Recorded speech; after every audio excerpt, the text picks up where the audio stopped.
Hi everyone, I hope everyone is doing well. May 1st, we celebrated Labor Day in Kenya.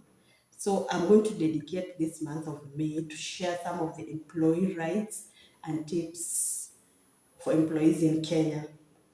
So I'm going to begin by sharing the 7 most common mistakes that employees make in Kenya. Under the Kenyan labor laws, if you're claiming unfair termination, summary dismissal as an employee, the burden is on you to prove that the termination was unfair. The employer just comes in to justify. So that's the most common mistake they make is failing to have any sort of evidence that they're under employment by their employer. So this means that you'll find that there's no contract in place. There's no payee being paid by your employer. There's no NSSF, NHIF being paid by your employer, and your salary is being paid in cash. So that means you don't have any documentation to show that you are an employee of your employer. Not because you normally have people walk into our offices and they're like, but court can order the employer to provide evidence. Remember, burden first is on you. You're the one even who files the first claim before court. So, and the employers will always deny because they want to make your work easier by admitting. I had a client who had worked in some company for over 4 years, and the employer was claiming she was a volunteer. So, even with evidence, the employers will deny. Now, you can imagine without evidence. And remember, burden is on you. So, just make sure those are the common mistakes, one of the most common mistakes. Make sure if you're employed by your employer, have evidence. There are some things we understand. There are some things that are out of your control. You can't force them to give you a contract. You can't force them. So what I normally say, make sure even though you're being paid in cash, find a way of having a documentation. You can even say, every time you're paid your salary, you can write a WhatsApp or an email to your employer just telling them, I confirm receipt of my salary.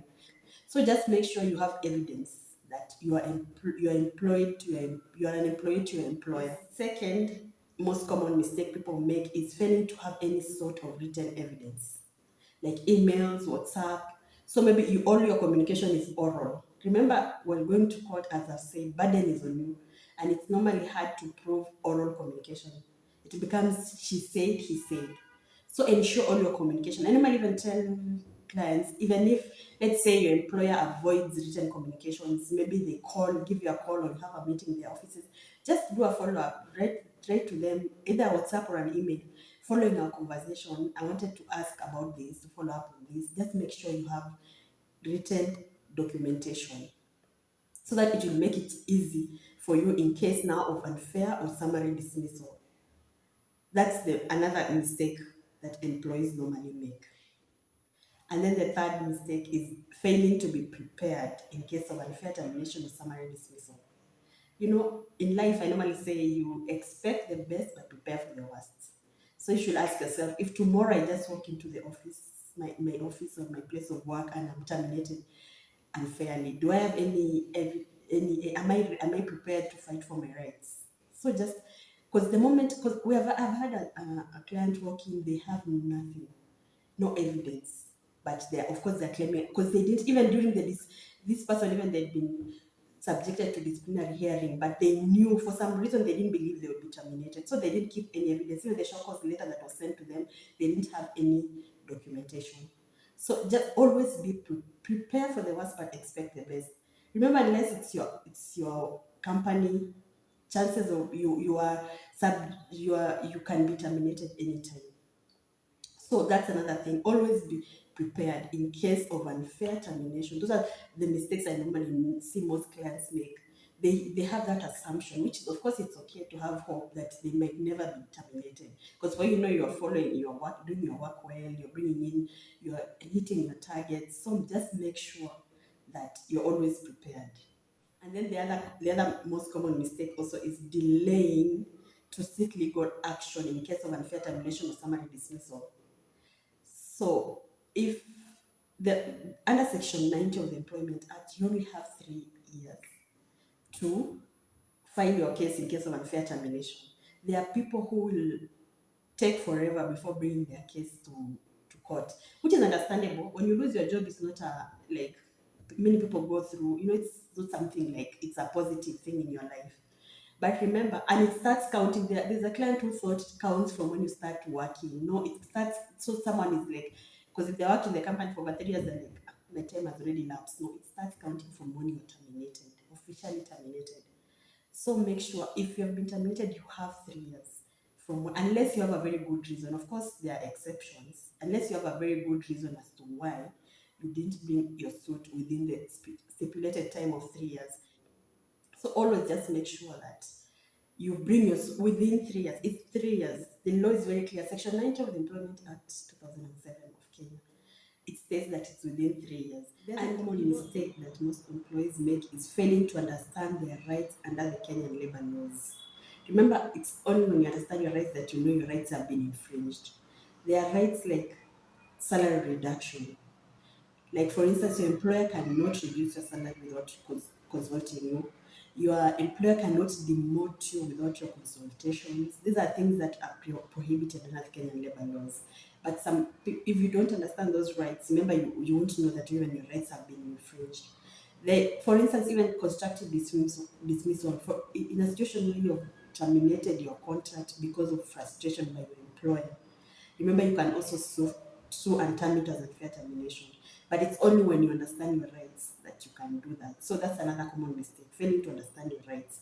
Remember, under the Kenyan labor laws, you can't claim ignorance. You can't say that I didn't know. So ensure you are familiar with the Kenyan labor laws. These laws are available at the Kenya law reports. Lawyers are also available for consultations. Like, for instance, us at our firm with Kenyan company advocates, we normally offer consultations. You can be an employee, so you can just ask for a legal opinion. You don't have to seek a lawyer when now you need to sue or maybe things have gone left. You can also seek services of a lawyer to understand your rights. So if you're an employee, sometimes especially when you feel your rights are being infringed in any way, you can just get to a lawyer's office and you ask for consultations.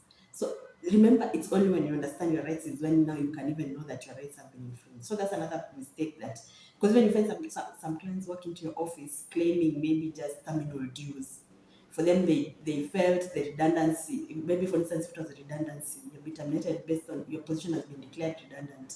Now it's after they inform you, they tell you what happened, is when you realize even the redundancy itself was unfair. But this client is only seeking terminal dues for redundancy, but now even you can claim for unfair termination because the redundancy itself, they didn't follow the law as stipulated at Section 44 of the Employment Act. So that's another thing. Make sure you're familiar with the Kenyan labor laws so that at least you can understand when your rights have been infringed. Another common mistakes employees make is failing to consult a lawyer during the disciplinary process, the internal disciplinary process of the company. I normally say the moment you have been maybe suspended, let's say you have been suspended for investigation to take place, that's the point the moment now things go left. Not just the moment things go left, that's the time you seek legal advice. Normally, anyway, I have clients that they normally consult me at that point from the when now. So you guide your client through the entire process. You get them on how they'll respond, the evidence they should collect. So it will make it easier. So that by the time, because you don't, most of the time, 99% of the time, by the time you have been subjected to suspension, disciplinary hearing, most of the time it ends up to termination. So at least, so that by the time, if it ends up to termination, at least you have collected all the necessary evidence that is needed.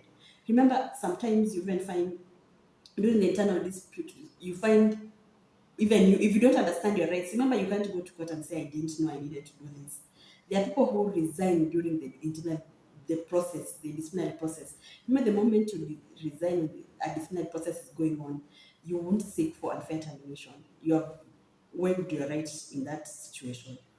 That's a mistake you make. Of course, it's understandable. Sometimes we find the charges that you have been told you did, it's so, like, you find it so unfair. Sometimes the people make the mistake of resigning during that period. You can't resign during the internal disciplinary process. Or sometimes the people make the mistake of going to, like, to make things easier. I had a client who was just like, to make things easier, and for him, and the HR was being nice. The HR told him, like, you can just accept, and you'll get, it's your first disciplinary process, so you will be forgiven. Remember these things, the moment they're documented that they were saying maybe you stole something and you go on record stating it's true, I stole. Maybe you can't come later on and backtrack it that I was coerced, it becomes hard unless you have evidence. So I normally advise people, just make sure the moment you have been subjected to disciplinary process, get guidance from a lawyer during that process. Remember now that chances are there are only two options: either you'll be terminated or maybe you'll get back to work. But just make sure, or even when you receive a warning letter, it's very important to seek advice from a lawyer so that your lawyer can guide you based on the context of the situation. And then the other big mistake that employees make is signing a waiver contract. Some employers are normally so clever. They know maybe they have terminated you unfairly. So to protect themselves, they make you sign a waiver. That's why I was saying it's very important to involve a lawyer in case when anything happens in the company in regards to disciplinary process, anything, because they make you sign a waiver stating, they'll tell you, yeah, they'll give you a terminal dues, and then they make you sign a document. There's even a client who walks in with a document. I know that some even they make it a one-page document that's so clear, like as an employee, you know this is me signing a waiver. But others, they disguise it in a large document with a lot of words. So that's never sign any document of a waiver. Remember, contracts are binding. So the moment you sign a waiver stating that I'll not seek any more, I'll not sue the company, and I'm not going to seek any money, you can't now go against that contract and go to court. So just these are some of the common mistakes that employees make. And as I've stated, May being the day we celebrate Labor Day, I'm going to be dedicating the month of May to share employee tips and lessons. So look out next Wednesday. I'm going to share common tricks that employers use to avoid being sued for unfair termination or summary dismissal.